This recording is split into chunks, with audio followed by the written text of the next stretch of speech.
मित्रांनो, आज असं झालंय की आपल्याकडे लोक जास्त झालेत पोरं आणि गाडी एकच आहे. तर आता चोरीनं गाडी आणत आहेत पोरं. इकडे बघू शकता तुम्ही. मग काय आपल्या आजोबानं चोरून आणली आहे गाडी. कस तरी पप्पाच्या खिशातून चोरून चाबी आणली आहे गाडी आणि मग लगेच निघाला गावाच्या बाहेर. आणि आज जर आभाळाचं वातावरण आहे आणि मग काय आमचं ड्रायव्हर आज लय तापू राहिलं. काय मित्रांनो, 2-3 दिवस झाले घरी झोपत होतो आम्ही. मग काय लागलो रोडला. तर मित्रांनो, आपले 2-4 दिवस झाले ब्लॉग बंद होते कारण पावसामुळे आम्ही घरी झोपलेलो होतो. आणि मग काय आपले पोर आहे का ना थंडच प्यायचे बोलले. मग आलो डायरेक्टच गावात आलो, बाजूच्या गावात. आणि गावात येऊन बी असा सीन झाला आमच्यासोबत की दुकानं एक पण चालू नाही. मित्रांनो, तुम्ही बघू शकता, हे पहा समोर दुकान, पण दुकान काय बंद आहे मित्रांनो.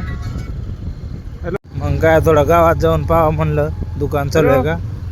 थोडी मध्ये चाललो होता आम्ही. काय असं झालं मित्रांनो आमच्यासोबत की पूर्ण दुकान होते बंद.